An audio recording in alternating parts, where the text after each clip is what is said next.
My name is Magda, and I'm 26 years old. I work in an office in the city. On the weekends, I used to love to get away from all the hustle and bustle and take a trip to the countryside. Luckily, I have a cottage in a small village which is located right at the edge of the forest. How I used to love to get out of the city and spend the weekend in my little cottage. Why did I stop? Well, I'll tell you. After a hard week at work, I needed to rest, so I decided to get out of town. I went home, packed my bags, threw them in the trunk, and drove off. When I arrived in the village, it was late in the evening and I was tired from the long drive. I went straight to bed and fell asleep quickly. In the middle of the night, I was awakened by the sound of my car alarm going off. I looked out the window, but there was nobody in sight. I found my car keys, pressed the button to shut off the alarm, and the awful noise stopped. I laid back down and tried to fall asleep. All of a sudden, the alarm went off again. I didn't feel like getting up, so I just grabbed my keys and pressed the button once more. Everything was peaceful and quiet again. However, 5 minutes later, the alarm went off a third time. Once or twice could have been an accident, but now I was wondering what was going on. Could someone be playing tricks on me in the middle of the night? I got up again and pressed the button to turn off the alarm. But this time, I didn't lay back down. I stood at the curtains and watched.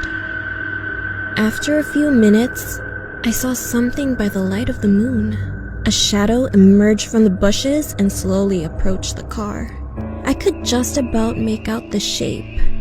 It was something tall, skinny, and black. The figure reached out with its long, thin arms and knocked on the car. The alarm went off again, and quick as a flash, the dark figure retreated back into the bushes. At that moment, I realized what was going on and began shaking with fear. I turned off the alarm and continued to watch. The thing emerged from the bushes again, slid silently over to the gates, threw a hand through them, and removed the partition holding the gates closed. I was paralyzed with fear, and I couldn't move. My mind was overcome by panic thoughts. What was it? What did it want from me? What was it doing? Would it ever go away? A shiver ran through my body, from my head down to my toes. My mouth was dry and my heart was beating fast. I was so tense, I was gritting my teeth and clenching my hands into fists. I regained control of myself and ran down the stairs as fast as my legs could carry me to the ground floor. I wanted to look for something I could use to protect myself. However, just as I was about to switch on the lights, I suddenly froze in my tracks. The dark figure was at the window. It was pressed up against the glass, staring in, looking to see whether or not there was someone home. I immediately ducked down behind the sofa and peered out. That's when I realized what all those tricks with the car were for. It was trying to lure its victim outside.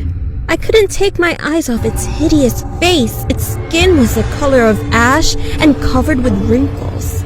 Its eyes were small, beady, and completely black.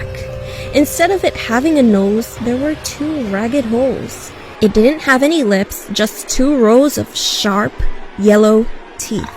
When it breathed, it was so heavy and hoarse that it was misting up the window. I just knew it wasn't going to go away. After standing at the window for a few moments, I heard a rustling noise as it came to the front door. I watched as it tried to push its fingers through the gap under the door.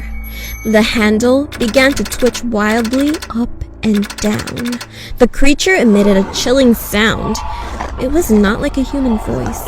It was a deep, beastly growl, like an angry dog chewing on a bone. I knew that if it heard me, it would keep trying until it found a way to get into the house.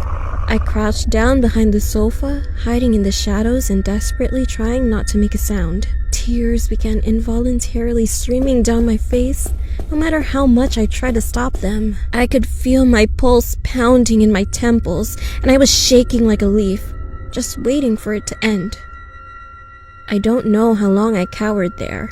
I must have been passed out. When I woke up and looked out the window, the creature was gone. The door was still in place and everything seemed secure. I've never been so relieved in all my life. I ran upstairs and looked out the window. It was light outside, and there was no sign of anything wrong.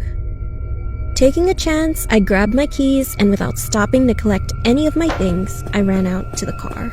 I jumped in, locked the doors, and drove away from the village as fast as I could. I didn't stop driving until I got back to the city. When I got back to my apartment, I turned on the radio and heard a news report.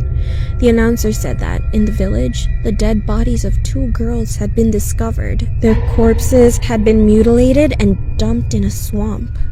I guess the creature found what it was looking for. I don't want to, but I am curious to know.